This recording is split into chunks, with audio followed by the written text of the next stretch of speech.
hamon ng isang grupo sa Pangulo at sa iba pang mga opisyal ng ating gobyerno. Mag-commute din kaya sila paminsan-minsan para maranasan din daw nila ang paghihirap ng libo-libo nating mga kababayan araw-araw. Isama na natin sa hamon ang ilang mga celebrity. Kayanin kaya ito ng powers nila.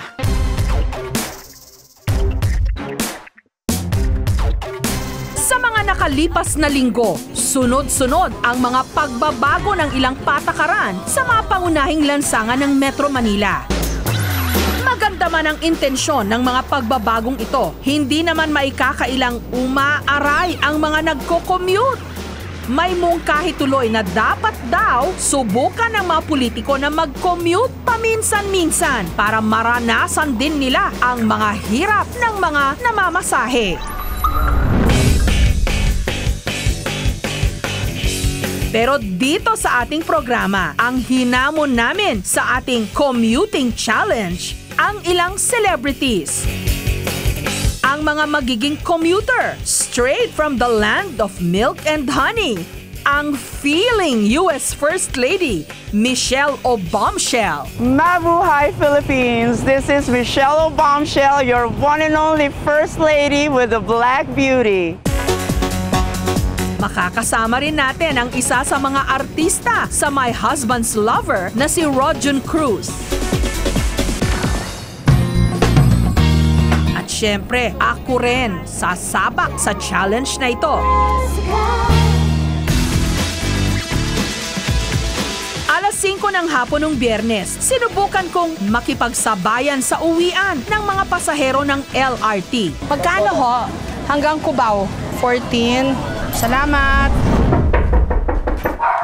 Kamustahin naman natin ang ating nagpapanggap na US First Lady na bumisita sa kanyang kaibigan sa Bacoor sa Cavite. Pero dahil walang bodyguards at sariling sasakyan, magko-commute lang daw si Michelle papuntang US Embassy. Imagine that, 180 pesos. He really is so rich, right? Oh, Michelle, you can do this, Michelle, you can do this. Where is the pedestrian lane? There is no pedestrian lane. What if, so I'll just cross? Oh my. This is a life and death situation. Hi! I'll cross the street. Wait, finally I saw a pedestrian lane just as soon as I crossed the street. Maya-maya lang, dali-dali nang sumakay si Michelle. Thank God it's air-conditioned.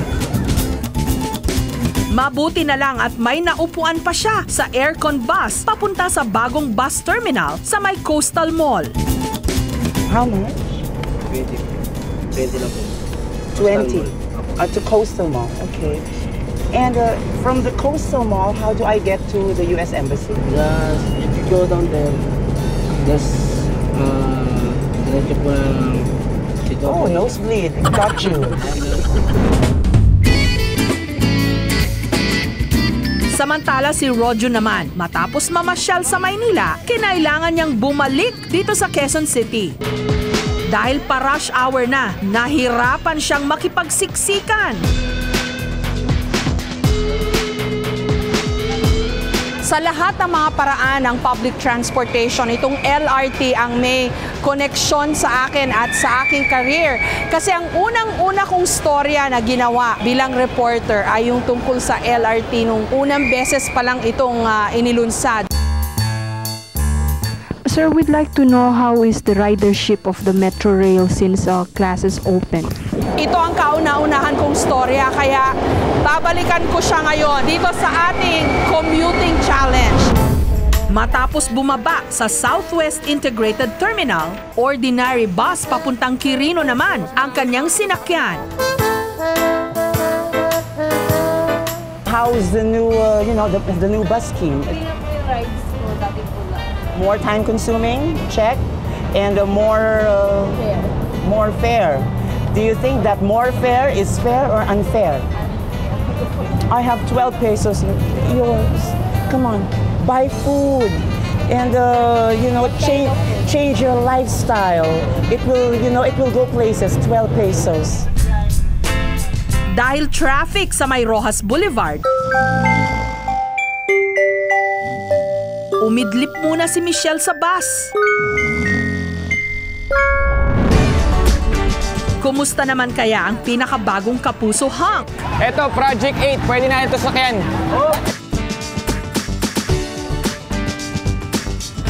Kuya, sa Project 8 po. Sa may rotonda. Ayun, nagbayad ako ng 10 piso. Ano po yung mabibigay nyo sa amin na tip sa mga bago pa lang na nagko-commute? Kailangan yun lang parati. Ingat sa mga magdurukot. So far, okay naman. Siguro nakasakay ako ng jeep, bata pa ako. Ngayon lang ulit ako nakasakay, so kakaibang experience talaga to. Sobrang enjoy. Kung pwede lang palagi ako magko-commute ako. Pagdating naman ng tren ng LRT, sumakay na rin ako kahit pa nakatayo. Ano masasabi niyo doon, Nay? Na hinahamon nila yung mga opisyal ng gobyerno na sana mag-commute din. Sana. Ano masasabi niyo? Nila. Oh. Ang hirap ng papawisa kami. Oo. Kailangan pala dito naka-deodorant ka, no? Kuya, wala ka naman naaamoy. Dagdag deodorant ho ako kanina. Oh, binola mo naman ako, libre sana kita. Ba't ikaw ayaw mo mag-ano ng kamay? Okay ka lang. Kasi hindi ka hawak. Sanay na po eh. Sanay ka na. Kasi ma'am, mali mapintayin niyo ma'am, kailangan medyo nakalagit. Kailangan nakaganon eh, para balansyado. Pilit po kayo. Talaga? Ganon dapat. Ayun, oo nga, no. Parang yung konduktora. Oo nga. Ayan. Tsaka parang nakatingin ka sa view, di ba? O, ayan. May natutunan ako. Okay lang, nahuna ka ng camera, may kaakbay. Baka magalit yung nanay niyo sa amin, ha? Ilang minuto lang, nakarating na rin ako sa istasyon. Arriving at Araneta Center, Cubao Terminal Station. Okay, salamat. Siksikan, maraming tao, parang sardinas yung mga tao sa loob. Pero titiisin mo na lang kasi maikli lang naman yung biyahe. Samantalang si Michelle, nakarating na rin sa Quirino. Sa kanto ng Quirino at Rojas Boulevard, nag-abang naman si Michelle ng UV Express papuntang US Embassy. Yun nga lang, punuan na. Embassy, how much? 15? Look at my oily. Very oily. Why are you laughing? Are you crazy? Oh, that's the embassy. If you could just pull over so that I could go down. Thank you very much. Finally, imagine that. After 2 bus rides and 1 ride at the UV Express, I am finally at my destination. Si Rojun, mukhang init na sa kanyang mahabang biyahe. Manong, para po. Dito na po ako. Pababa na tayo, dito na tayo sa Welcome Rotonda. Okay naman yung experience, basta marunong ka magtanong. At syempre dapat mas maingat ka lang. Talagang wala kang suot na alahas, tsaka ang mga cellphone, ingatan lang talaga.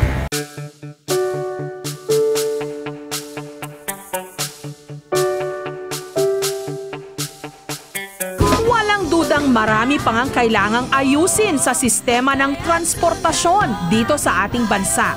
Mga masisikip na kalsada, ang kakulangan sa disiplina, at sari-sari pang mga problema. Mahaba pa nga ang ating biyahe. Tiis-tiis lang at sana magbabago rin ang lahat.